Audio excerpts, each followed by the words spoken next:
Good morning class, welcome back. हमने last video जो हमारा ड्रॉप किया था वो था WH वर्ड में। हमने WH वर्ड क्लियर कर लिए थे और लास्ट जो हमारा चल रहा था WH वर्ड में हु और whom। उसको बनाने का स्ट्रक्चर जो है थोड़ा सा डिफरेंट है।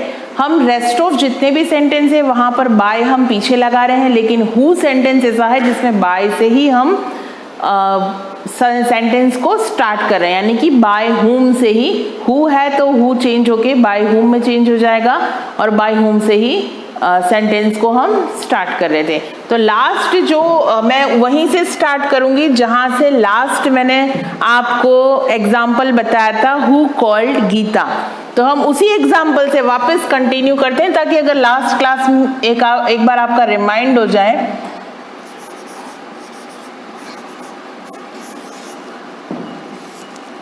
यस, हमारा सेंटेंस था हु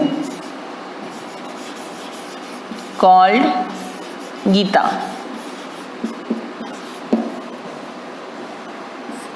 इसका पैसिव हमने बनाया था बाय हुम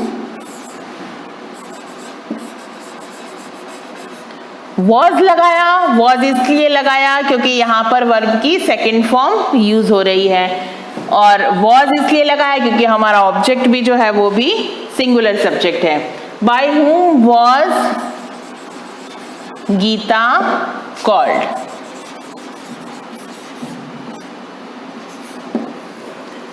क्लियर? इन्हीं को हम थोड़ा सा और क्लैरिफाई करने के लिए कुछ एग्जांपल्स और देख लेते हैं।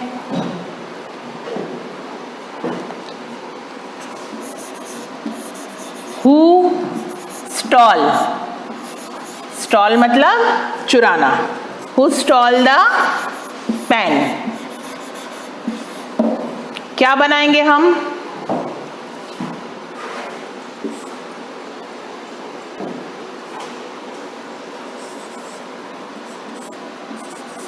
By whom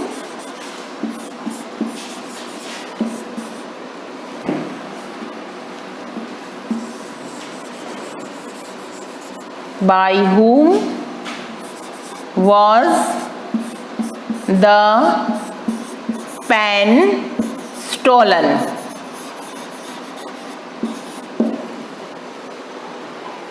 By whom was the pen stolen? इसी तरीके से नेक्स्ट हम एक whom का सेंटेंस देख लेते कि अगर whom आ जाता है वर्ड तो whom में क्या चीज होगी। whom का सेंटेंस देखते हैं। Whom did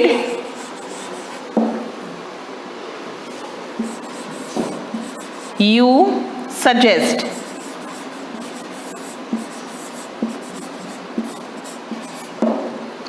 Whom did you suggest? तो हमारा सेंटेंस क्या बनेगा? अब जब who था तो हमने whom लगाया, अब whom है तो हम फिर से क्या यूज करेंगे? हु को यूज करेंगे। ये दोनों अपोजिट वर्ड्स हैं, एक दूसरे के अपोजिट में यूज होते रहेंगे। हु वॉज, क्योंकि डिड है हम वॉज लगा रहे हैं। हु वॉज वर्ब की third form,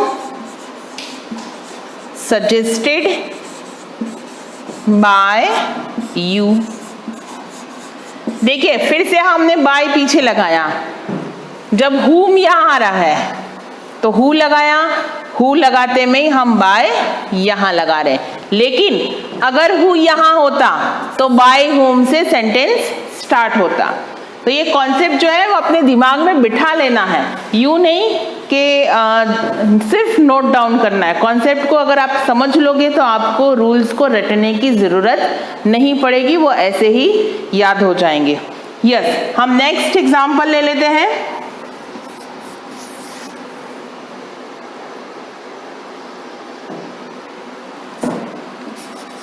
Whom did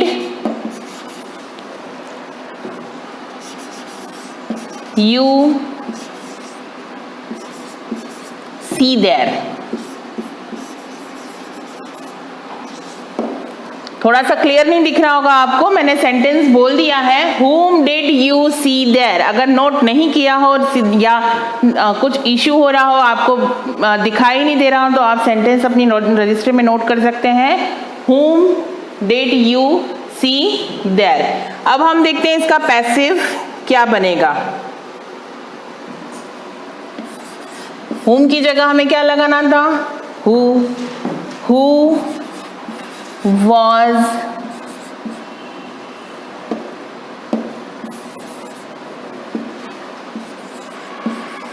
seen, सी की थर्ड फॉर्म क्या होगी, seen there by you।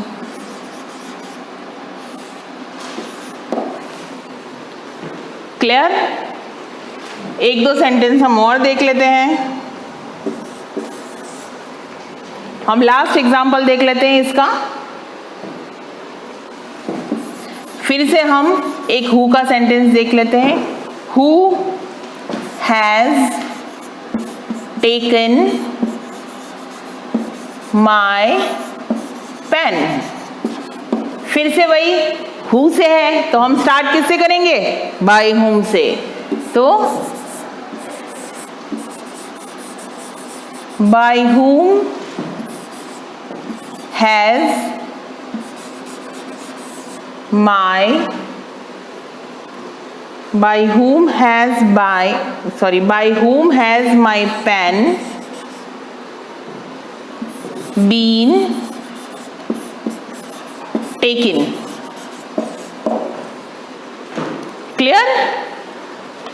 क्या सेंटेंस लिखा था, who has taken my pen, by whom has my pen been taken. Clear? यहां तक, यहां पर हमारे फिनिश होते हैं इंट्रोगेटिव सेंटेंसेस। तो इंट्रोगेटिव सेंटेंसेस के बाद एक और टॉपिक हमारा बचता है, वो है इंपेरेटिव सेंटेंसेस का। तो इंपेरेटिव सेंटेंसेस को हम देख लेते हैं एक बार according to rules. According to rules हम देख लेते हैं।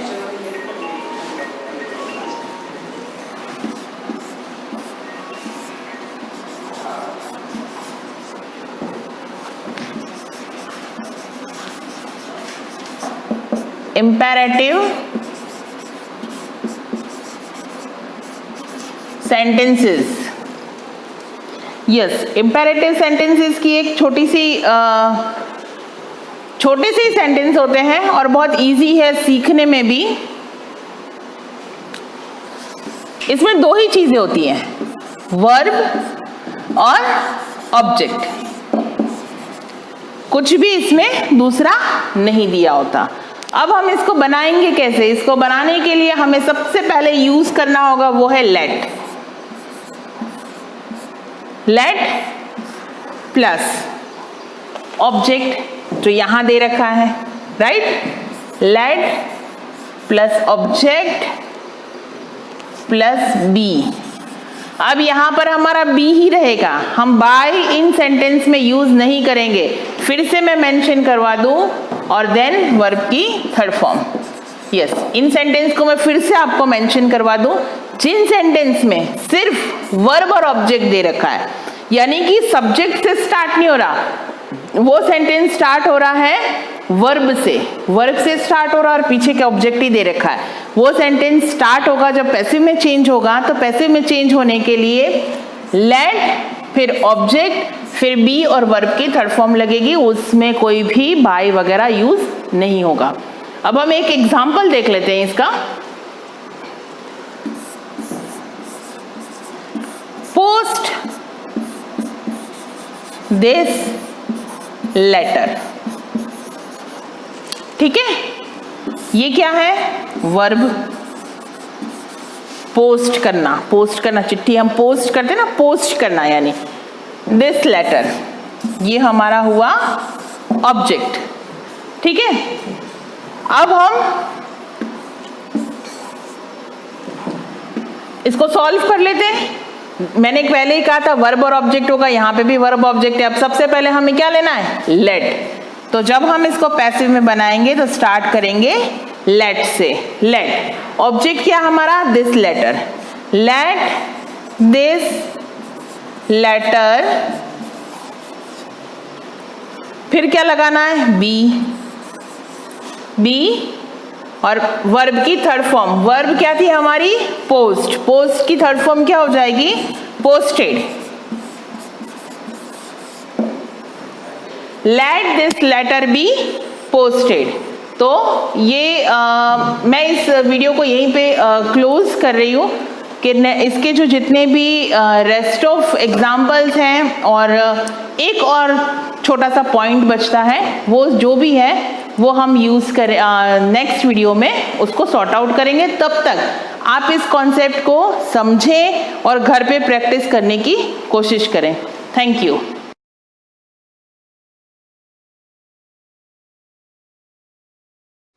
Hello student, good morning.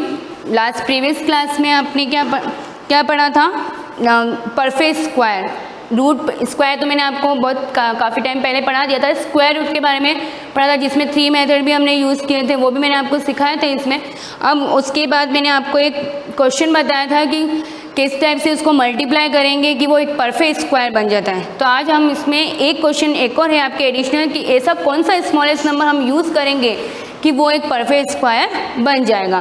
तो इस टाइप से इसमें आपको एक क्वेश्चन है कि जैसे find the smallest number by which 9408 must be divided so the question is the perfect square, find the square root of the question. जैसे इसमें आपको जैसे कोई भी नंबर दे रखा होगा, उसको वो परफेक्ट स्क्वायर नहीं होगा, ठीक है। अब उसको परफेक्ट स्क्वायर बनाना है तो वो कैसे बनेगा, वो चीज़ हम यहाँ पर मतलब उसमें ऐसा क्या नंबर हम डिवाइड करेंगे कि वो परफेक्ट स्क्वायर बन जाए। तो ये क्वेश्चन आप देख लेना, जैसे अब क्वेश्चन एग्जाम्पल ही है, एग्जाम्पल नंबर मैं आपको 6 बता रही हूँ, ठीक है। वो आप नोट कर लेना, नोटबुक में नोट कर लेना एग्जाम्पल 6 और उसका क्वेश्चन आप लिख देना, ठीक है। पेज नंबर है आपके 96 पर। मैं यहाँ पर डायरेक्ट क्वेश्चन लिख रही हूँ शॉर्ट में। जैसे आपके ये क्वेश्चन दे रखा है, मैंने आपको लास्ट टाइम जो करवाया था ना, एग्जाम्पल 5 करवाया था, उसको भी क्वेश्चन परफेक्ट लिखकर उसको सॉल्व कर देना, ठीक है। वो सॉल्यूशन तो मैंने करवा दिया था।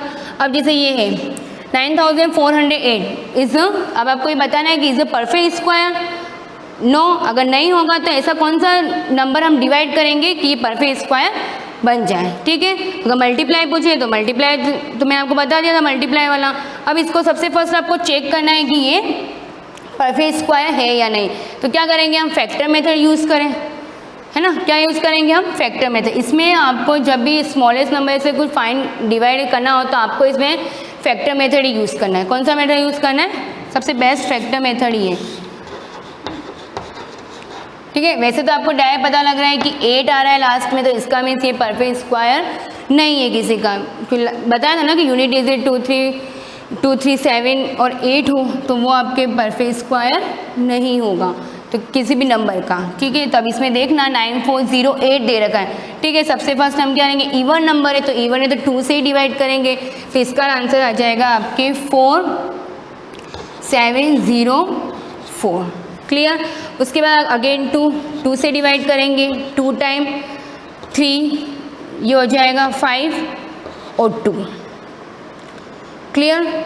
नेक्स्ट आपके अगेन 2 1 7 और 6, अगेन 2। जब तक 2 से हो रहा है तब तक आपको 2 ही लेना है, ठीक है। अदरवाइज कोई प्राइम फैक्टर यूज़ नहीं करना है, इसमें ओनली प्राइम नंबर ही यूज़ करने, क्लियर। 5 देन 16 8 और यहाँ पर भी ये हो जाएगा 16 8 5 8 8 5 अगेन 2 5 8 8 के बाद यहाँ पर हो जाएगा 2 देन 9 और ये हो जाएगा 4, क्लियर। अगेन 2 1 4 और 7 अगेन 2। अब देखना 7 आ गया है, इसका मीन्स 2 से डिवाइड तो होने वाला नहीं है। अब 3 लो, अब 3 के टेबल में 147 इसके आगे कंटिन्यू में यहाँ करूँ, ठीक है, बिकॉज मेरे स्पेस नहीं है, यहाँ कर देती हूँ मैं 147। अब यहाँ पे क्या हो जाएगा 147 के बाद 49, 3 के टेबल से किया ना 49, अब 49 है, कौन से टेबल से जाएगा 7, 3 के टेबल में 49 नहीं आते, तो हम कौन सा लेंगे अब प्राइम फैक्टर 5 के टेबल में 49 नहीं आता है, 6 इग्नोर करना है, 7 के टेबल में 49, 7। क्लियर। अब आपको क्या करना है, बताया था मैंने आपको कि पेयर चेक करने हैं। ये 2 का एक बन गया, इसका भी एक बन गया, ये भी एक पेयर बन चुका है और एक 7 का भी पेयर बन चुका है। अब आपके इसमें रह गया है 3। क्या रह गया है, 3 रह गया इसमें आपके। अब इसमें क्या करना है आपको, 3, इसका मीन्स ये क्या है कि 9408 इज़ नॉट परफेक्ट स्क्वायर। तो इसमें आपके नीचे यहाँ पर लाइन लिख देना, सो 9004 is not perfect square, perfect square. अब इसको परफेक्ट स्क्वायर बनाना है। अब इसमें क्या हम ऐसे क्या नंबर हम डिवाइड करेंगे कि परफेक्ट स्क्वायर बन जाए, मतलब वो नंबर तो चेंज होगा पर क्या डिवाइड कर देंगे कि वो परफेक्ट स्क्वायर बन जाता है। तो अब क्या करेंगे, मैंने आपको मल्टीप्लाई में तो बताया था कि जिसे हमें रिक्वायरमेंट होगी पेयर बनाने के लिए तो उतना हमें मल्टीप्लाई करना उस नंबर को। बट यहाँ पर जो रिमेनिंग दे रखा है, रिमेनिंग मीन्स अब यहाँ पर कौन पेयर, मतलब किसका पेयर नहीं बना है, 2 का बन गया, 7 का भी बन गया, यहाँ पर देखो 2 बन गए, 3 का नहीं बना है। तो इस 3 को हम क्या कर देंगे, इससे डिवाइड कर देंगे। ठीक है, इसको हम क्या करते हैं, डिवाइडेड बाय 3, मतलब 3 से हम इसको क्या कर देंगे, डिवाइड कर देंगे। तो लिख देना यहाँ पर नाउ वी डिवाइडेड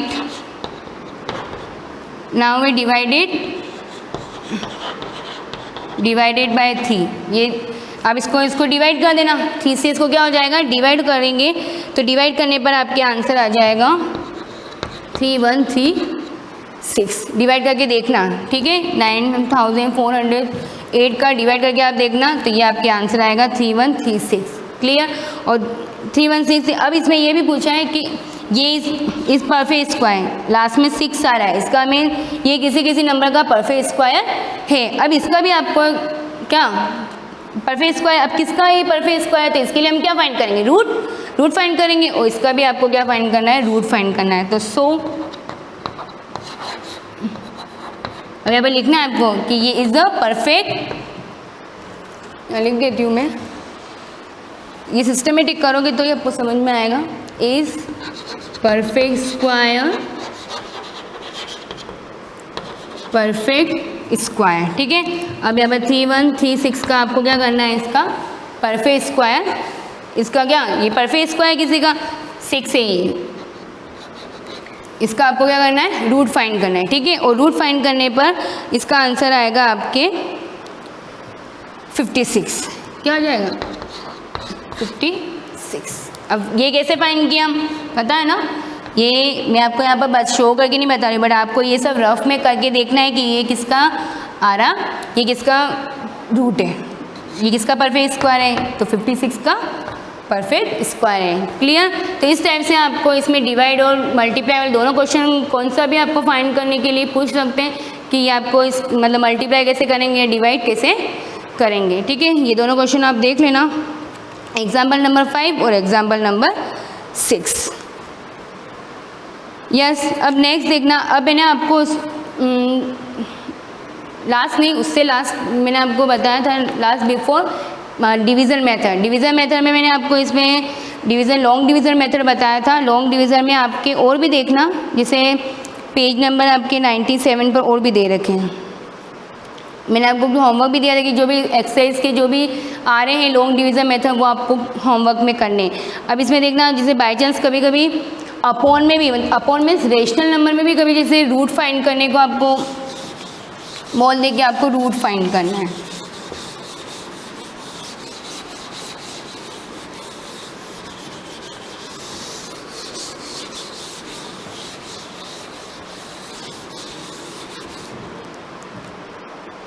इसे आपको रूट फाइंड करना है इस टाइप से। ठीक है। अब इसे यहाँ पे दे रखा है कि 25/49। ठीक है।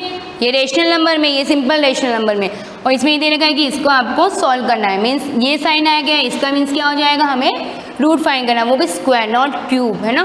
तो यहाँ पर स्क्वायर रूट फाइंड करना है 25/49। अब इसमें देखना रूट फाइंड करना है, तो इन दोनों डिजिट का, इन दोनों नंबर्स का आपको फाइंड करना है। ऐसे नहीं कि आपको ओनली फॉर न्यूमरेटर का करना है, डिनोमिनेटर का भी आपको रूट फाइंड करना है। अब यहाँ पर 25 25, ये तो इजी है कि 25 किसका होता है, 25 किसका स्क्वायर होता है, 5 का, तो इसका मीन इसका रूट क्या हो जाएगा 5।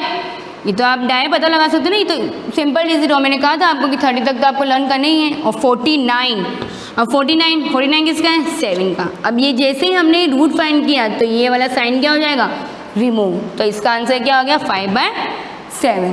क्लियर। अब इससे कोई भी डिजिट होती है, जैसे आपके आ गया 196/225, ठीक है। अब जैसे ये नंबर आ गया, अब यहाँ पर देखना 196 और 225, अब ये भी ऐसे इस टाइप का दे रखा है। अब 196 किसका होता है 14 का। अगर आपको नहीं भी लाने तो कैसे फाइंड करोगे, फैक्टर मेथड से कर लोगे या फिर डिवीजन मेथड को यूज़ करके कर लोगे, ठीक है। तो 196 क्या हो जाएगा 14, सब रिपीटेड सब्ट्रैक्ट मेथड मत यूज़ करना, बिकॉज वो बहुत लेंदी भी होता है, उसको मत यूज़ करना। आप तो direct long division method use कर सकते हो या फिर फैक्टर मेथड यूज़ कर लो, ठीक है। तब इसमें ये 14 हो गया और इसका क्या हो जाएगा 15, तो इसका आंसर क्या हो गया 14/15। अगर ये चीज अगर 14/50 करता भी हो तो उसको भी आप सॉल्व कर सकते हो, या फिर पहले ही सोल्व कर दो। जैसे 196 और 225 अगर यहाँ पर ही अगर वो सोल्व हो रहा हो तो उसको कट करके, जैसे कभी कभी ऐसा भी आता है कि जैसे आपको सोल्व कर दे रखा हो, ठीक है, जैसे क्वेश्चन दे रखा है, ठीक है, इस टाइप से आपको रूट फाइंड करना है, तो वो चीज़ किसी के स्क्वायर में नहीं होती है, मतलब किसी का परफेक्ट स्क्वायर नहीं होता और रूट भी फाइंड नहीं होता है। तो सबसे पहले उसको क्या करना है, यहाँ सोल्व करना है कि वो किसी नंबर से, किसी डिजिट से कट तो नहीं रहा है, किसी नंबर से कट तो नहीं रहा है। तो हम क्या करेंगे, यहाँ पर पहले इसको सोल्व करेंगे, फिर वो ऑटोमेटिक क्या हो जाएगा, उसका स्क्वायर रूट फाइंड हो जाएगा। कभी कभी ऐसा भी आता है, ऐसे नहीं कि डायरेक्ट आपको दे रखा हो तो आप डायरेक्ट कर सकते हो, कभी सोल्व करके फिर हम रूट फाइंड करें वो भी हो सकता है। इस टाइप से रेशनल नंबर के भी स्क्वायर रूट हम फाइंड कर सकते हैं। अब इसमें आपके नेक्स्ट दे रखा है डेसिमल नंबर। जैसे कभी डेसिमल पॉइंट वाले भी अगर कभी स्क्वायर रूट फाइंड करने को आ जाए, वो भी अगर बाई चांस आ सकते हैं, तो उसको आप कैसे फाइंड करोगे इसके भी देखना एक बार।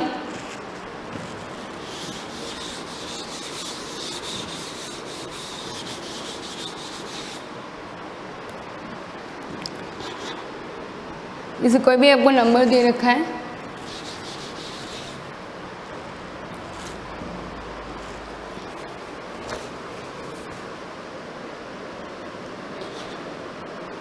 डेसिमल वाला ही देख रहे हैं, ठीक है।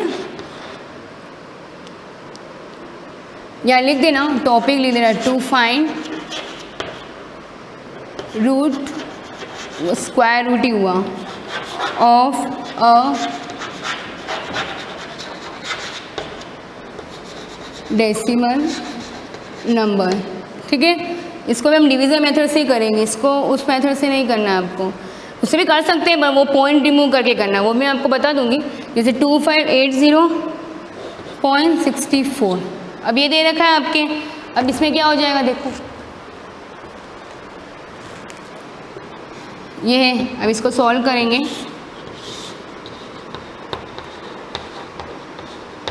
ये है, ठीक है। फर्स्ट हम क्या करेंगे, पेयर बना देंगे 2 के, लास्ट से पेयर आपको बनाना ही है। बना दिया हमने 2 के फिक्स। एक अगर सिंगल भी रह जाए तो मैंने आपको बताया सिंगल तो सिंगल रह सकता है, ऐसा कुछ नहीं है। अब यहाँ पर पेयर बना दिए ये 25, 80 और 64 के पेयर, ठीक है। अब इसमें देखना, जैसे फर्स्ट 25 पूरा लेना है, 2 नहीं लेना है, 25 पूरा लेना है। तो सबसे फर्स्ट हमें पता है कि 5 का स्क्वायर 25, तो डायरेक्ट हम क्या ले लेंगे 5 ले लेंगे। यहाँ पर ले लिया 5 हमने। अब यहाँ पर क्या 5 5 ज़ा 25, तो यहाँ 25 स्क्वायर करके लिखना है, यहाँ पर ये ध्यान रखना। माइनस कर देंगे 0, ठीक है। अब ये 80 इज 80 एज इट इज़ पूरा ब्रिंग डाउन होगा, पेयर पूरा होगा ना पेयर। और यहाँ पर क्या कर देंगे प्लस करेंगे 5 और 5 10, क्लियर। अब यहाँ पर 80 आ रहा है, ठीक है। अब लास्ट में 0 है, तो ऐसा कोई नंबर नहीं है जैसे 1 2 ऐसे लेंगे तो उसमें लास्ट में 0 आएगा। तो आपको यहाँ पर क्या यूज़ कर सकते हो, या तो 10 यूज़ कर, 10 तो यूज़ करना ही नहीं, तो यहाँ पर सिंगल डिजिट ही यूज़ करें तो 0, क्योंकि 1 2 3 ऐसे कुछ लोग हैं तो उसके लास्ट में 0 नहीं आने वाला। तो क्या करेंगे 0 ले लेते हैं, क्या लोगे 0, तो यहाँ पर हम 0 यूज़ कर लेते हैं, ठीक है। और 0 को 0 से करेंगे मल्टीप्लाई, तो क्या हो जाएगा यहाँ पर 0 करेंगे तो क्या हो जाएगा, यहाँ पर आंसर क्या आ जाएंगे। इसको अगर 0 0 0 0 तो आंसर क्या आएगा, मल्टीप्लाई करने पर 0 0 आएंगे, तो ये 0। अब इसको फिर से हम माइनस करोगे तो क्या हो जाएगा 80 एच. अब यहाँ पर इसको सॉल्व करना है, तो ये क्या हो जाएगा 100, इसको यहाँ प्लस करना है, ठीक है। यहाँ कैलकुलेशन मतलब मल्टीप्लाई करके यहाँ लिखना है और यहाँ फिर आपको प्लस करना है, ठीक है। अब यहाँ पर अब ये पॉइंट आ गया है, जिसे हम डिवाइड में करते हैं ना, पॉइंट आया तो पॉइंट हम शिफ्ट कर देते, ये पॉइंट हमने यहाँ पर शिफ्ट कर दिया। अब यहाँ पर 64 एज इट इज, ठीक है। अब 8064 ये पूरा आपको एक साथ लेना है, ले लिया। अब यहाँ पॉइंट हमने यूज़ कर लिया। अब देखो यहाँ पर 100 प्लस कर दिए। अब यहाँ पर ऐसा कौन सा नंबर लोगे, स्टार्टिंग वही करो, आप 1 से कर सकते हो। यहाँ पर आप 0 मत यूज़ करना, डायरेक्ट 1 से ले सकते हो। अब यहाँ पर आप थोड़ा गेस कर सकते हो कि लास्ट में ऐसा कौन सा नंबर रूट कि जिसके लास्ट में 4 आ जाए, ये भी आप देख सकते हो। 1 2 3 ऐसे करके आप 3 4 5 6 कुछ भी नंबर, आपको सब नंबर ट्राई करके देखने हैं। तो यहाँ पर आप देखना, जैसे हमने ले लिया 8, क्यों 8 के लास्ट में जैसे 8 × 8 करते हैं 64, तो एक बार चेक कर लो 1008 से हो रहा नहीं हो रहा है, तो यहाँ पर क्या कर देंगे 8 से करके देख लेना। 8 से यहाँ पर करके देखेंगे, 1008 को करके देखते हो आप मल्टीप्लाई, तो क्या आएगा 8064 ही आएगा, ठीक है। अगर 8 से आप मल्टीप्लाई, यहाँ पर मैंने 8 क्यों लिखा, स्क्वायर करेंगे ना, जो नंबर यहाँ लेते हैं यूनिट पे वहाँ स्क्वायर करना है, तो यहाँ पर क्या हो जाएगा 8064 और यहाँ पर हम माइनस कर देंगे तो 0 0 0 0, लास्ट में 0 आ गया। तो यहाँ पर क्या लिया था हमने 8, तो इसका आंसर क्या हो गया 50.8, ठीक है। और इसका एक सेकंड मेथड भी है, अगर आपको फैक्टर मेथड यूज़ करना है तो हम क्या करेंगे, इसको पॉइंट रिमूव करके, ये मैं आपको नेक्स्ट क्लास में बता दूंगी कि कैसे पॉइंट रिमूव करके भी उसका रूट फाइंड हम कर सकते हैं। Thank you.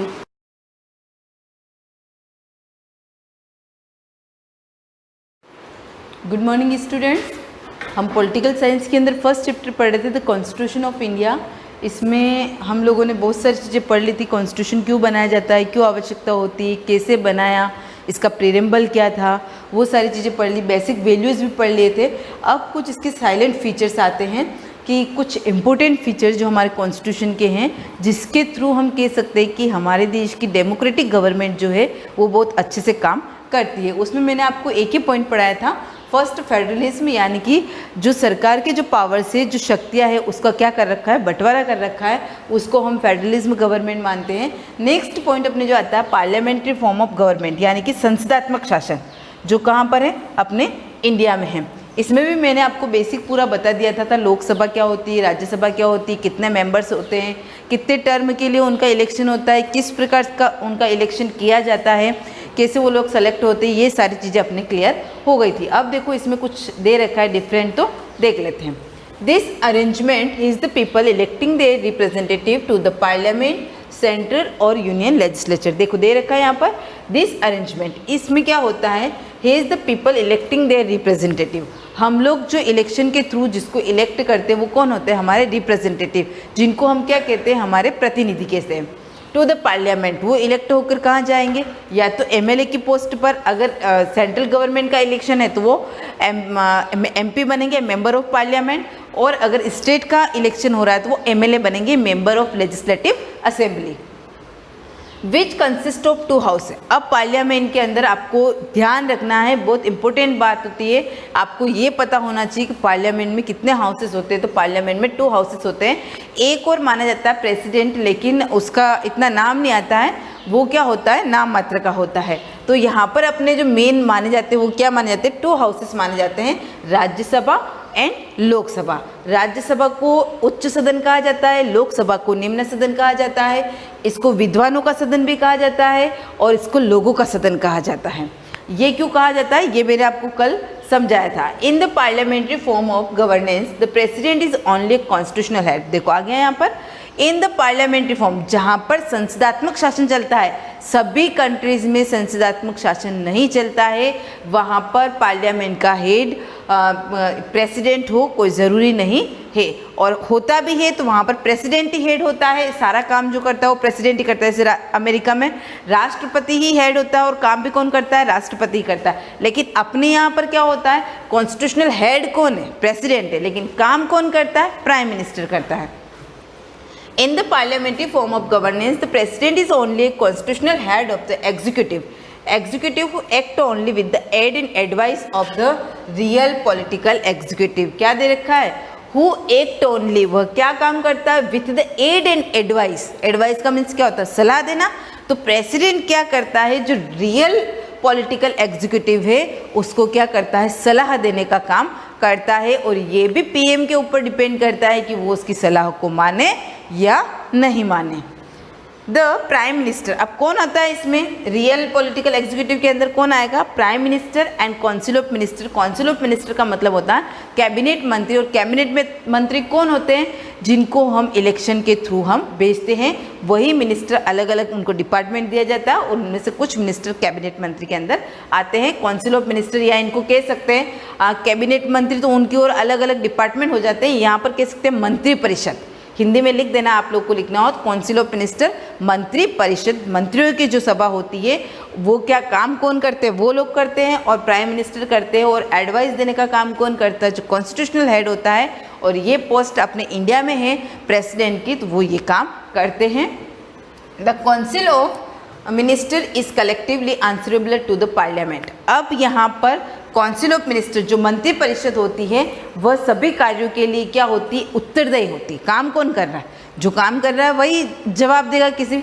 तो उत्तरदायित्व जिसका बनता है वो किसका बनता है? पार्लियामेंट का बनता है, यानी कि संसद का बनता है. और पार्लियामेंट के अंदर कौन आता है? लोकसभा और राज्यसभा आती है, और उसमें भी जो सबसे ज़्यादा आंसरेबल होती है वो कौन सी होती है? लोकसभा. यानी कि सारे जो इम्पोर्टेंट काम जो होते हैं वो कौन करता है? लोकसभा करती है. राज्यसभा भी यहाँ पर कह सकते हैं कि कुछ नीति निर्णय जो होते हैं वो राज्यसभा ले सकती है, लेकिन सारे निर्णय राज्यसभा नहीं लेती है और लोकसभा ही लेती है, क्योंकि लोकसभा में जो कैंडिडेट होते हैं उनको हम इलेक्शन के थ्रू भेजते हैं.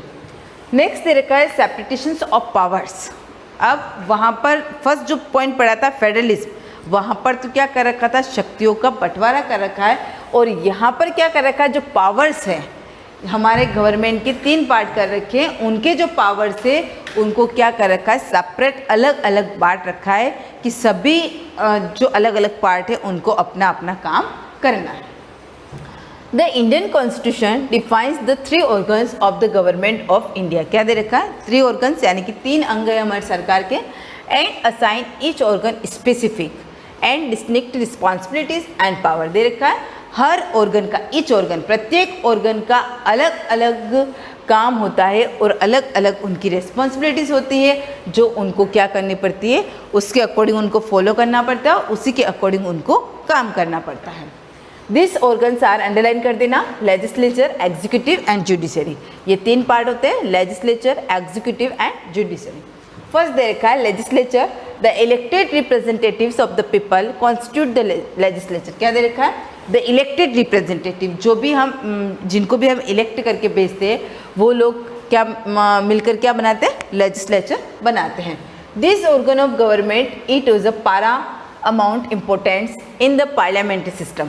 पारामाउंट का मतलब कह सकते हैं जिसको बहुत ज़्यादा इंपॉर्टेंस दी जाती है. दिस ऑर्गन ऑफ गवर्नमेंट, यानी कि लेजिस्लेचर जो ऑर्गन्स है उसको पार्लियामेंट्री सिस्टम के अंदर बहुत ज़्यादा इंपॉर्टेंस दी जाती है.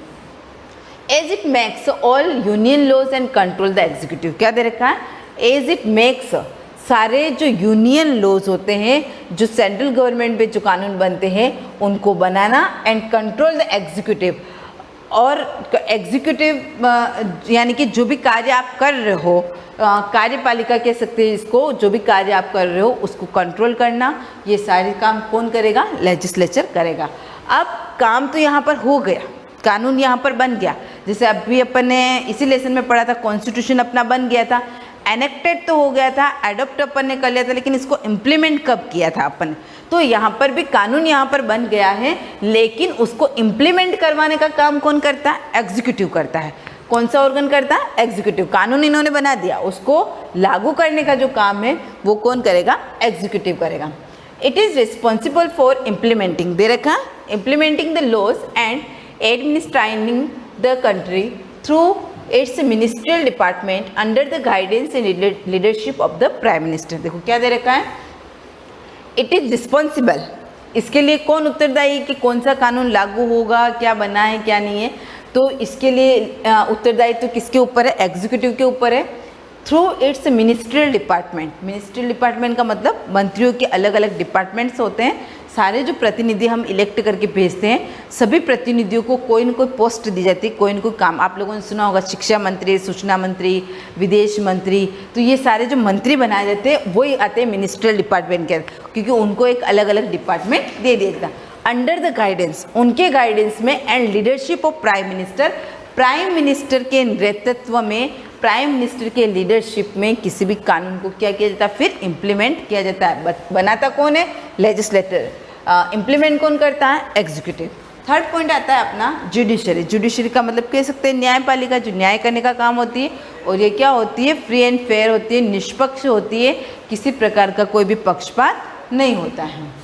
It is an autonomous organ of the government which ensures that the laws and rules of the country are followed properly and that the rights of the citizen are protected. It also decides of any issue arising between the union and state government. क्या करती है judiciary? Judiciary का means ये होता है न्याय करने का काम। न्यायपालिका कह सकते हैं कि हम लोगों के जो भी राइट्स है, सबसे मस्ट वर्क कह सकते हैं राइट्स ऑफ सिटीजन। हम नागरिकों को जो राइट्स दे रखे हैं, इसी चैप्टर में हम पढ़ेंगे आगे, उन राइट्स को प्रोटेक्ट करने का काम कौन करता है? जुडिशरी करती है। उसके अलावा कभी कभी यूनियन गवर्नमेंट और स्टेट गवर्नमेंट, यानी कि सेंट्रल गवर्नमेंट और स्टेट गवर्नमेंट में किसी बात को लेकर कोई विवाद हो जाता है, तो उनके बीच में जो सुलझाने का काम जो करता है वो भी कौन करता है?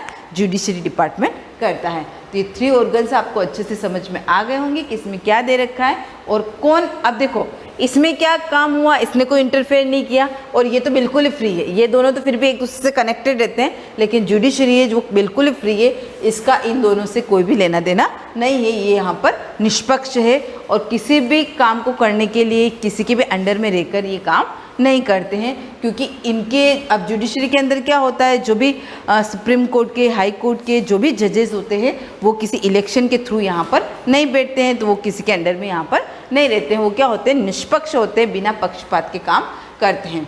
अब जो साइलेंट फीचर्स दे रखे हैं, इसमें अपने 2 पॉइंट्स और बच जाते हैं। यूनिवर्सल एडल्ट फ्रेंचाइज जो बहुत ईजी है, और द फंडामेंटल राइट्स, इसको हम कंटिन्यू करेंगे क्योंकि बहुत बड़ा टॉपिक है। तो आज जो मैंने आपको बताया है पार्लियामेंट वाला, पार्लियामेंट्री सिस्टम और सेपरेशन ऑफ पावर से, इसमें इन तीनों के बारे में स्पेशली एक बार और रीड कर लेना, और इनके 1 लाइन के एकदम शॉर्ट में ये क्या काम करते हैं, ये क्या काम करते हैं, उसके नोट्स बना दे। अब जो नेक्स्ट 2 पॉइंट्स बचे हैं उसको हम कल के वीडियो में कंटिन्यू करेंगे। एक बार आप इसको रीड कर लेना और अच्छे से समझ में आ जाएगा। Thank you.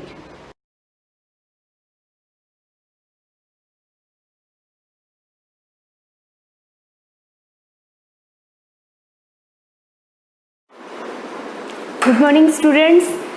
लेसन 2 जो चल रहा है हमारा माइक्रो ऑर्गेनिज्म के बारे में स्टडी कर रहे थे, उसका पार्ट 3 मैंने पार्ट 3 तक आपकी क्लास ले ली है। मैं अब पार्ट 4 को कंटिन्यू करूँगी। पार्ट 3 में हमने देखा था कि कुछ यूनिसेल्यूलर और मल्टी सेल्यूलर में हमने डिफरेंस देखा था। मतलब ये कि यूनिसेल्यूलर एल्गी कौन है, मल्टी सेल्यूलर एल्गी कौन है, उसके दो कुछ एग्जाम्पल देखे थे हमने लास्ट क्लास में। यहाँ पे अब सेकेंड हम एक टेबल लेंगे जिसमें साइंटिस्ट की टेबल दे रखी है, ठीक है। इससे पहले हमने क्या देखना था, एक बार रिव्यूज़ कर लेते हैं। ये जो है यूनिसेल्यूलर माइक्रो ऑर्गेनिज्म, ये चीज़ देखी थी हमने कि एल्गी, क्लेमाइडोमोनास और क्लोरेला होता है, फंजाई में यीस्ट और बैक्टीरिया होता है। ये यूनिसेल्यूलर के, तो ये सारे एग्जाम्पल जो है वो मल्टी सेल्यूलर के हैं आपके सामने। उसके बाद यहाँ दे रखा है हिस्ट्री ऑफ माइक्रोबायोलॉजी। मैंने बताया था कि मॉडर्न साइंस में और ज़्यादा साइंटिस्ट आते गए जिन्होंने माइक्रोबायोलॉजी में और ज़्यादा डिस्कवरीज की, मतलब स्टडी किया। उन्होंने बताया कि कुछ मल्टी सेल्यूलर क्या होते हैं, हम जो माइक्रो ऑर्गेनिज्म जो होते हैं हम उनको किस तरह से यूज़ करके उनसे मेडिसिन बना सकते हैं, एंटीबायोटिक्स बना सकते हैं। तो माइक्रोबायोलॉजी या माइक्रोब्स यानी माइक्रो ऑर्गेनिज्म हमारे लिए सिर्फ वो एनिमीज़ नहीं है, वो फ्रेंड की तरह भी हमारे लिए रोल निभाते हैं या काम आते हैं। मतलब हम ये नहीं बोल सकते कि सारे माइक्रो ऑर्गेनिज्म हमारे लिए हार्मफुल होते हैं, कुछ बेनिफिशियल भी होते हैं। उसी तरह से कुछ साइंटिस्ट के नेम है यहाँ पर इस साइड में, बीच में कॉलम है जिसमें ईयर लिखा है कि किस ईयर में इन्होंने इन्वेंट किया या किस ईयर में इसके बारे में इन्होंने स्टडी की, और फिर ये चीज़ें कंट्रीब्यूशन मतलब उन्होंने क्या योगदान ये दिया या फिर क्या उन्होंने रिसर्च किया, ठीक है। सबसे फर्स्ट हम लेते हैं रॉबर्ट हुक। रॉबर्ट हुक इसलिए लेते हैं सबसे पहले क्योंकि इन्होंने बताया कि कोई सेल भी होती है जिससे लाइफ का ओरिजिन होता है या लाइफ की बिगिनिंग होती है। स्टार्ट पॉइंट जो होता है वो किसी भी लिविंग ऑर्गेनिज्म का सेल से होता है। ये चीज़ रॉबर्ट हुक ने बताई थी 1665। आपको ये टेबल नोट्स में बनानी ही बनानी है, एज इट इज़, जैसा ये दे रखा है वैसे ही आपको नोट्स में टेबल बनानी है और यही आपको लर्न करना है अच्छे से। ये आपका होमवर्क रहेगा आज का। 1665 में कंट्रीब्यूशन क्या दिया रॉबर्ट हुक ने, तो ऑब्जर्व्ड कॉक सेल, उन्होंने कॉक सेल को ऑब्जर्व किया।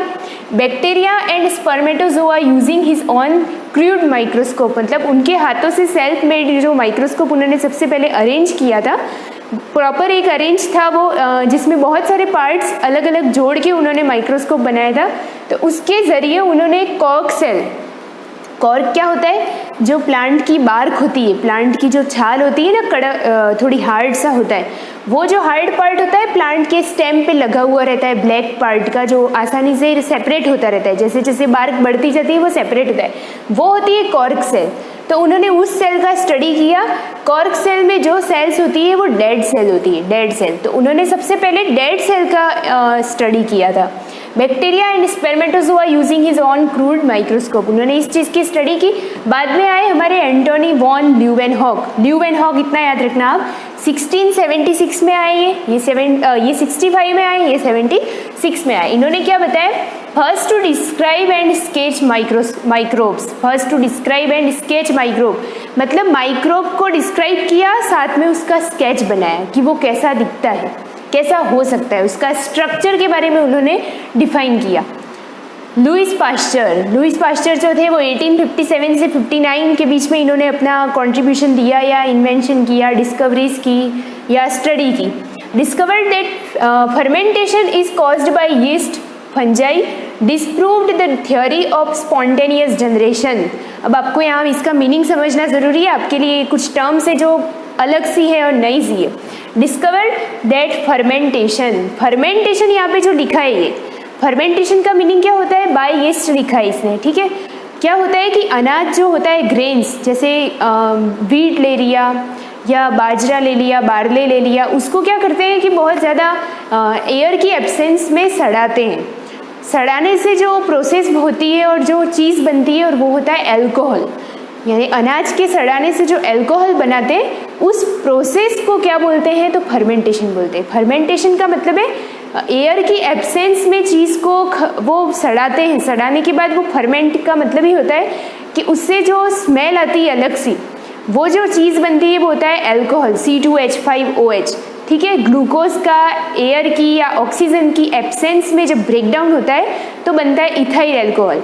C6H12O6 का जब भी ब्रेकडाउन होगा O2 की एब्सेंस में, O2 नहीं है वहाँ पे, तो क्या बनेगा, इथाइल अल्कोहल, C2H5OH। तो वहाँ पे जो अल्कोहल बनता है वो उस प्रोसेस का नाम क्या है, तो फर्मेंटेशन, ठीक है, जिसमें अल्कोहल का फॉर्मेशन होता है, उस प्रोसेस को क्या बोलते हैं, फर्मेंटेशन। तो यीस्ट के ज़रिए फर्मेंटेशन होता है, ये चीज़ किसने बताई, लुइस पास्चर ने 1857 to 59 में। उसके बाद उन्होंने एक चीज़ और बताई, disprove the theory of spontaneous generation, यानी स्पॉन्टेनियस जनरेशन का मीनिंग होता है यहाँ पर एक जीव से दूसरे जीव, मतलब स्पॉन्टेनियस का मतलब होता है अपने आप उत्पत्ति हो गई। किसी साइंटिस्ट ने ये कह दिया था कि कभी ऐसे गीले कपड़े को आप रख दोगे तो उसमें माइक्रो ऑर्गेनिज्म ग्रो करने लग जाएंगे, या पसीने से भीगी हुई शर्ट कभी आप रख दोगे तो उसमें से माइक्रो ऑर्गेनिज्म निकलना शुरू कर देंगे। तो उस थ्योरी को इन्होंने डिस्प्रूव कर दिया, ये बिल्कुल गलत बात है। इन्होंने कहा कि एक एनिमल होगा या एक ऑर्गेनिज्म पहले से होगा या एक सेल पहले से होगी तभी जाके दूसरी सेल बनेगी, यानी एक सेल से ही दूसरी सेल बनती है। Cells from pre existing cell, cells are from form for pre existing cell, यानी सेल से ही सेल बनती है। इस चीज़ को इन्होंने एक्सेप्ट किया, स्पॉन्टेनियस जनरेशन को इन्होंने एक्सेप्ट नहीं किया, जिसमें ये कहते हैं कि जीव की उत्पत्ति अपने आप हो गई, स्वतः उत्पत्ति। स्पॉन्टेनियस का मतलब होता है अपने आप, स्वतः कुछ भी नहीं होता, ये चीज़ इन्होंने बताई। रॉबर्ट कॉच 1882 में gave the germ theory of disease, इन्होंने जर्म थ्योरी दी डिजीज़ के बारे में। ट्यूबरक्यूलोसिस, जैसे ये क्या चीज़ है तो ये बता रहा है वापस, ट्यूबरक्यूलोसिस जिसका मीनिंग होता है टीबी, जिसमें खांसी आती है, लंग्स का इन्फेक्शन होता है, उसको बोलते हैं tuberculosis, is caused bye Mycobacterium tuberculosis. आप अंडरलाइन करना कि रॉबर्ट कॉच जो थे उन्होंने ऐसा बताया कि किसी बैक्टीरिया से, और वो बैक्टीरिया कौन है? Mycobacterium tuberculosis. आप इसको अंडरलाइन करो बुक में, ताकि आपको हमेशा वो अंडरलाइन की हुई चीज़ें बुक में जल्दी दिख जाती है। तो माइकोबैक्टीरियम ट्यूबरक्यूलोसिस से एक डिजीज़ होती है जिसका नाम क्या है? ट्यूबरक्यूलोसिस, जिसको हम शॉर्ट में टीबी के नाम से जानते हैं। तो उन्होंने ये चीज़ बताई रॉबर्ट कॉच ने। Bacterium and anthrax by bacillus anthracis, देखो नाम आ रहा है, ट्यूबरक्यूलोसिस ट्यूबरक्यूलोसिस, एंथ्रेसिस एंथ्रेक्स। तो उन्होंने ये बताया कि एंथ्रेक्स नाम की डिजीज़ जो है वो बैसिलस एंथ्रेसिस नाम के बैक्टीरिया से होती है। ये दोनों डिजीज़ के बारे में किसने बताया? तो रॉबर्ट कोच ने। आप डायरेक्ट बोल देना, डायरेक्ट लिख देना रॉबर्ट कोच के आगे, ट्यूबरक्यूलोसिस होता है माइकोबैक्टीरियम ट्यूबरक्यूलोसिस से और एंथ्रेक्स होता है बैसिलस एंथ्रेसिस से। ये दोनों क्या है? बैक्टीरिया के नाम है, और ये दोनों क्या है? तो ये डिजीज़ के नेम है। ठीक है, अब नेक्स्ट 5th पे कौन है हमारे? Christian Graeme. ग्रैम साइंटिस्ट जो थे उन्होंने 1884 में डेवलप्ड ग्रैम स्टेन टेक्निक दी, जिसमें 2 टाइप के बैक्टीरिया आते हैं, gram positive and gram negative, जो आप हायर क्लास में आके स्टडी करोगे। अभी के लिए आप इतना याद रखो कि क्रिस्टियन ग्रैम, क्योंकि इनका नाम क्या था? ग्रैम, तो इन्होंने जो टेक्निक डेवलप की उस टेक्निक को नाम क्या दिया? Gram stain technique. ठीक है, अब कौन है ये? साहिबा जुबुरो कितासातो। ये जो थे 1889। Tetanus disease is caused by clostridium tetani bacterium. यहाँ पे ये क्या है? टिटेनस नाम की डिजीज़ है। टिटनस नाम की डिजीज़ जो होती है वो क्लोस्ट्रीडियम टिटेनी नाम के बैक्टीरिया से होती है। ये चीज़ किसने बताई?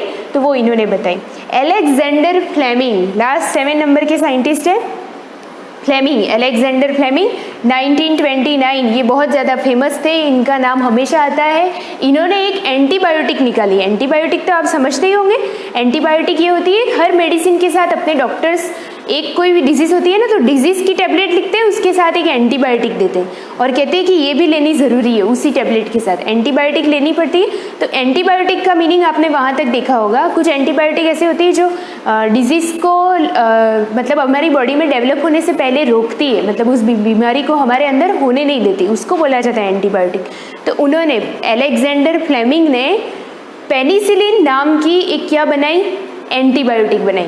एंटीबायोटिक का नेम क्या है? पेनिसिलिन।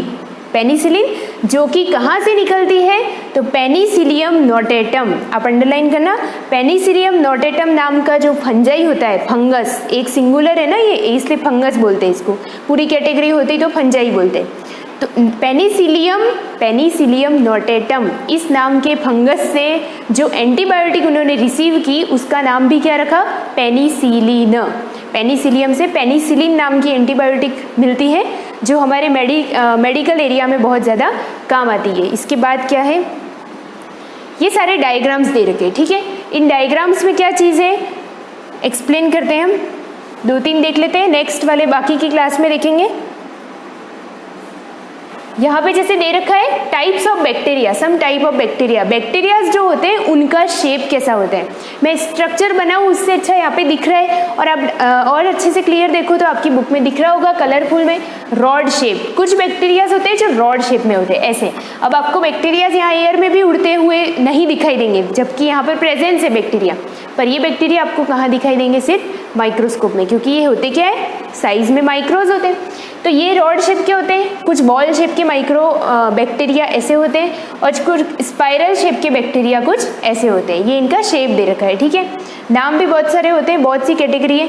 उसके बाद में यहाँ पे दे रखा है डिफरेंट टाइप ऑफ फंजाई। आप फंजाई समझते हो, बैक्टीरिया आपको जानते हो, तो बैक्टीरिया 3 शेप की होती है। फंजाई कैसा होता है? तो yeast, mushroom, Penicillium, Aspergillus and bread mould. Bread mould that means bread के ऊपर जो लग जाती है, अभी रेनी सीजन चल रहा है ना, तो ब्रेड बहुत जल्दी, ब्रेड और चपाती खराब होती है, तो उस पर लगने वाली फंजाई कुछ ऐसी दिखती है। यहाँ पे तो ब्रेड दे रखा है जिसपे फंजाई ग्रो कर रही है, वो जो होता है वो पाउडर जैसा होता है जो हाथ से भी रिमूव हो जाता है। एस्परजिलस कुछ ऐसा होता है, ये आपको स्ट्रक्चर दिख रहा है। ये सारे स्ट्रक्चर जो है ना वो माइक्रोस्कोप में दिखने वाले, हमको ऐसे इजीली नेकेड आई से नहीं दिखाई देते। यीस्ट जो कि ऐसा होता है, यीस्ट जो यूज़ होता है ब्रेड बनाने में, अल्कोहल बनाने में, वहाँ पे यूज़ होता है। मशरूम, आपने ये तो सबने कॉमनली देखा होगा, है ना, मैंने बार बार एग्जांपल देती हूँ। मशरूम जो होता है वो छतरी जैसी होती है, अम्ब्रेलाज जो रेनी सीजन में सॉइल में ग्रो कर जाते हैं। और पेनिसिलियम अभी नाम आया था, अलेक्जेंडर फ्लेमिंग नाम के साइंटिस्ट ने इस फंजाई से पेनिसिलिन नाम की एंटीबायोटिक निकाली थी। ठीक है, ये अच्छे से लर्न रखना। इसके आगे नेक्स्ट क्लास में मैं ये इन तीनों को एक्सप्लेन करूँगी जो प्रोटोजोआ की कैटेगरी में आते हैं। तब तक आप इनके डायग्राम ड्रॉ कर लेना जहाँ तक मैंने आज आपको पढ़ाया है। Thank you.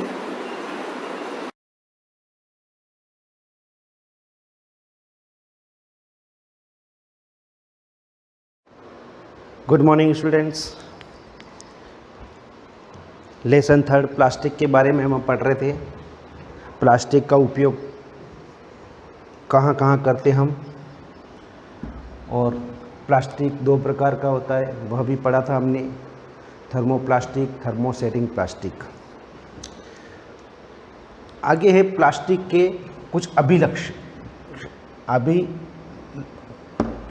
गुण, यानी कि प्लास्टिक के गुणों के बारे में पढ़ेंगे। प्लास्टिक के कौन कौन से गुण होते हैं। आप जानते हो कि लोहे की कोई वस्तु या धातु की कोई वस्तु अगर हम खुले में छोड़ देवें तो वह उसके ऊपर जंग लग जाता है। क्या प्लास्टिक में भी ऐसा होता है? नहीं। प्लास्टिक वायु और जल के साथ में कोई भी अभिक्रिया नहीं करता है। जैसा लोहे जैसी धातुओं की जब नमी और वायु में खुला छोड़ दिया जाता है तो उसमें जंग लग जाता है, धातु और लोहे की वस्तु में। परंतु प्लास्टिक जल और वायु से अभिक्रिया नहीं करता है, उनका संक्षारण आसानी से नहीं होता है, इसलिए इनका उपयोग बहुत से रसायन सहित विभिन्न प्रकार के पदार्थों के संचयन हेतु किया जाता है। यानी कि प्लास्टिक अनभिक्रियाशील यानी कि किसी के साथ में क्रिया नहीं करता है। सेकंड देखो, प्लास्टिक हल्का, प्रबल और चिरस्थायी होता है। प्लास्टिक बहुत हल्का होता है, मजबूत होता है, अधिक समय तक चलने वाला होता है, इसलिए इसका उपयोग अधिक किया जाता है। यानी कि सामान्य कह सकते हैं कि प्लास्टिक सामान्यतः धातु की अपेक्षा सस्ते होते हैं। ये उद्योगों, घरेलू कार्यों में व्यापक रूप से उपयोग में लिए जाते हैं। विभिन्न प्रकार के प्लास्टिक आप सूची भी बना सकते हैं, जैसा कि मैंने पिछली क्लास के अंदर कहा था कि आप घर पर एक सूची बनाओ कि आप कौन कौन सी किस किस उपयोग में आप प्लास्टिक का उपयोग करते, कौन कौन से कार्यों में। आगे है प्लास्टिक कुचालक है। प्लास्टिक विद्युत का कुचालक होता है, यानी कि इसमें विद्युत धारा प्रवाहित नहीं होती। जैसे हम धातु की कोई वस्तु देखते हैं तो उसमें विद्युत धारा प्रवाहित होती है तो करंट आ जाता है ना। यानी कि प्लास्टिक ऊष्मा और विद्युत के कुचालक है, इसीलिए विद्युत के तार प्लास्टिक से ढके रहते हैं। जो तार होते हैं उसके ऊपर का जो आवरण होता है वह प्लास्टिक का बना होता है। खाना बनाने के पात्रों के हत्थे भी, जो खाना बनाते हैं उसके पात्रों के हत्थे भी प्लास्टिक के बने होते हैं। जैसे हम जानते हैं कि मान लो कुकर है, कुकर का जो हत्था है बहुत कड़क होता है ना, तो कौन सा प्लास्टिक है? Thermosetting plastic. ओके, आप और देखो, आप जानकारी प्राप्त करने के लिए हम एक देखेंगे प्लास्टिक का स्वास्थ्य देखभाल उद्योगों में व्यापक उपयोग होता है। इनके उपयोगी के कुछ उदाहरण, जैसे दवा की गोलियाँ, दवाई की जो गोलियाँ लाते हैं ना, टेबलेट्स वगैरह, तो वो जो पैक होते हैं वो प्लास्टिक के अंदर होते हैं। गाँव को सीने के धागे, जब चोट लग जाती है तो जो सीलते हैं उसके धागे होते हैं। सिरिंज यानी कि इंजेक्शन, चिकित्सकों के दस्ताने, विविध प्रकार के चिकित्सा यंत्र, यानी कि चिकित्सा के क्षेत्र में भी प्लास्टिक का उपयोग अत्यधिक होने लग गया। माइक्रोवेव ओवन आप जानते हो ना, आपके घर में होगा, यूज़ करते होंगे, आजकल बहुत से किचन में किया जाता है। तो माइक्रोवेव भोजन पकाने तो विशिष्ट प्लास्टिक पात्र के उपयोग में लिए जाते हैं। माइक्रोवेव ओवन में ऊष्मा खाद्य पदार्थों को पका देती, परंतु प्लास्टिक पात्र को प्रभावित नहीं करती। ओवन के अंदर भी जो पात्र होते हैं वो प्लास्टिक के होते हैं, वो भोजन को तो पका लेती है, लेकिन वो गर्म उसको जो पात्र होते हैं प्लास्टिक के, यानी कि उनके ऊपर कोई प्रभाव नहीं पड़ता। टेफ्लॉन, आप किचन में काम आने वाला टेफ्लॉन एक विशेष प्लास्टिक है जिस पर तेल और जल चिपकता नहीं है। जैसे फ्राई पैन पे अपन कोई भी खाना बनाएंगे तो वह उसके ऊपर चिपकेगा नहीं। क्यों? क्योंकि उसके ऊपर टेफ्लॉन की एक परत होती है। यह भोजन पकाने के पात्रों पर न चिपकने वाली, यानी कि इसके अगर ये टेफ्लॉन की परत होती है जिसके कारण कोई भी भोजन चिपकता नहीं है। अग्निसहक प्लास्टिक यानी कि संश्लेषित रेशे आसानी से आग पकड़ लेते हैं। हमने पिछले से लेसन के अंदर पढ़ा था कि संश्लेषित जो रेशा होता है, यानी कि इसके आगे वाला भाग संश्लेषित रेशे के बारे में पढ़ा था, रेयॉन पॉलिस्टर के बारे में। इनको किचन के अंदर काम में नहीं लिया जाता है। क्यों? क्योंकि यह जल्दी आग पकड़ लेता है और पिघल जाता है। तो लेकिन हम यह जान सकते हैं कि आग बुझाने वाले जो कर्मचारी होते हैं उनका एक अलग परिधान होता है, उसके ऊपर मेलेमाइन प्लास्टिक की परत होती है। मेलेमाइन क्या है? प्लास्टिक है, संश्लेषित रेशों के द्वारा बना है। ठीक है ना। तो आज हम इतना ही पढ़ेंगे। आज सिर्फ आप अपनी नोटबुक के अंदर नोट कर लो कि प्लास्टिक के कौन कौन से गुण होते हैं, ठीक है, और इनको याद भी करना है और अपनी नोटबुक के अंदर भी नोट करना है।